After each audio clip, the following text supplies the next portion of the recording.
Los comunistas trataban de cambiar la ley de Dios.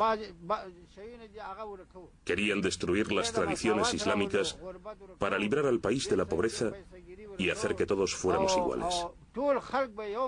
Esto va contra la ley del Islam. Dios ha decidido quién es rico y quién pobre. Y los comunistas no pueden cambiarlo.